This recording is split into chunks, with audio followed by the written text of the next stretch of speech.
In the Prairie State, near the Mississippi River, is an ancient wonder, hidden in plain sight.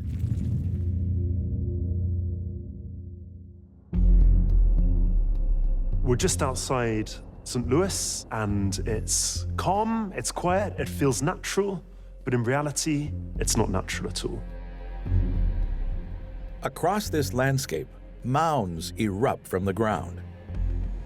When you start to look around and see the sheer number of these mounds, but also the shape, it becomes clear that these were made by humans. You get the sense that each one is hiding some kind of secrets about the site. And that must mean that the biggest mound of them all must hold the greatest secret of all. Well, ahead of us, we can see a large earthen structure that was built by the American Indians here, and it's the center of the site. Dating back over 1,000 years, this was once the focal point of an ancient civilization. It was the largest prehistoric American Indian settlement north of Mexico. But despite its significance, many have never heard of this place. There is a huge road that runs right through the center of this site. If somebody was driving down this road, they probably wouldn't have any idea that they were driving through one of the most important sites in America.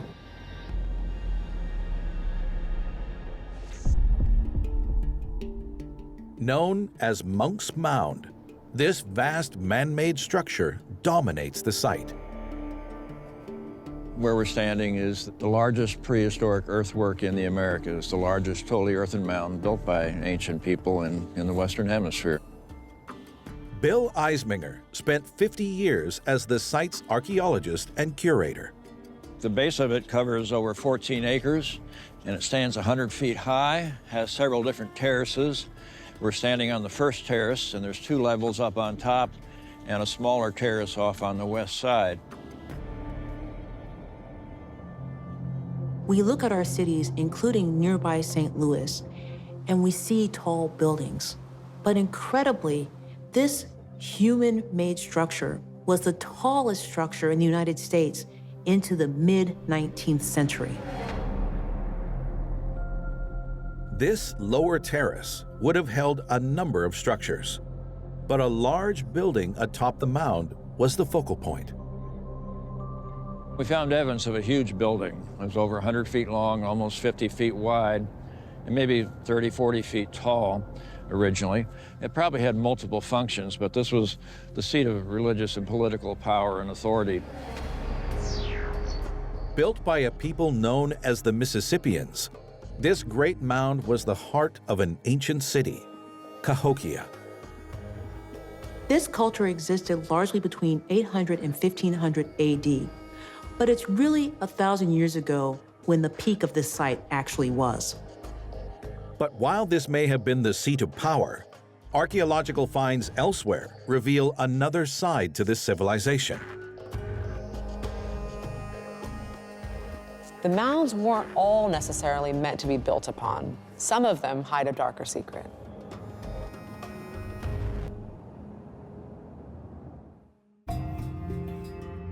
The main site of Cahokia stretched across roughly 6 square miles. Today, 80 of the original 120 mounds remain.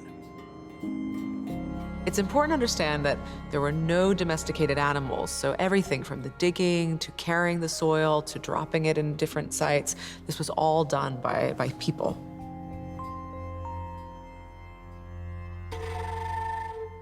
We've got a variety of artifacts that are representative of the Mississippian culture. One of the more notable ones is this item we call a hoe. Well, this is what they used to dig the dirt to build these mounds. For the last century, excavations have been undertaken, and slowly, they've revealed a picture of this sophisticated, hierarchical society. So there's clues in everything we find, even the soil itself, the pollen grains in the soil tell us something about the vegetation and the kinds of plants that were around and growing, the kinds of food they were eating. In the garbage pits, we find a lot of the animal bone, so we know that they're doing a lot of fishing. Anything we find gives us a little bit of more insights into what daily life was like here at Cahokia. As the site grew, so too did the population. From around 1050 AD, it went from just a couple of thousand inhabitants to somewhere between 10 and 20,000 half a century later. We're standing in the Grand Plaza right now, and we're at the southern end of it. It covers almost 40 acres and would be used as a public gathering place for ceremonies and rituals and games and markets and other kinds of public activities. At around 1100 AD, Cahokia would have been larger than London and maybe even Paris. People don't often realize that we had something that big here in America. But while this city radiated power and authority, by no means was it free from troubles. We know from the digs around here that there actually was a fence, so to speak, that was about 2 miles in circumference that surrounded the key central part of the city.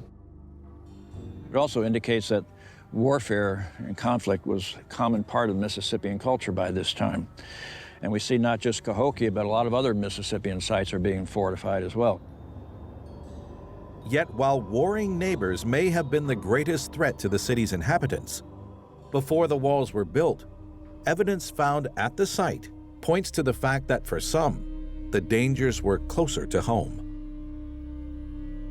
There is suggestion that perhaps they practiced human sacrifices because underneath some of the mounds have been found victims of appalling injuries. In the site named Mound 72, a 1967 excavation revealed a possible burial of a leader and the remains of numerous individuals likely from the nearby area. There was one pit that had 53 women in it, all about 15 to 25 years old. Apparently had been sacrificed. Next to them were 4 men that had their heads and their hands cut off, apparently in some ritual. It's really not been found at other places, throughout the Midwest, that kind of burial treatment, the mass sacrifices and things. So something was different going on then, but that's not typical of most Mississippian places. Whatever these mass burials signified, the greatest mystery remains. Why did the population begin to disappear from around 1200 AD? So it could have been a number of things that contributed to its decline. Perhaps political unrest, drought, famine, disease. The answers are out there, but with archaeology, it's a long process. The answers are literally in the ground. They're there, but they must be discovered.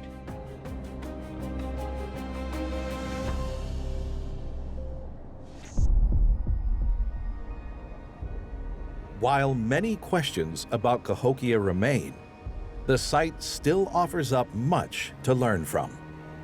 Looking at lost cities and declined civilizations like this is powerful and resonant in the present because it reminds us of the fragility and vulnerability of our own cities, our own settlements in the present day. And perhaps that can provoke us to take a bit more care with our environments and safeguarding the future.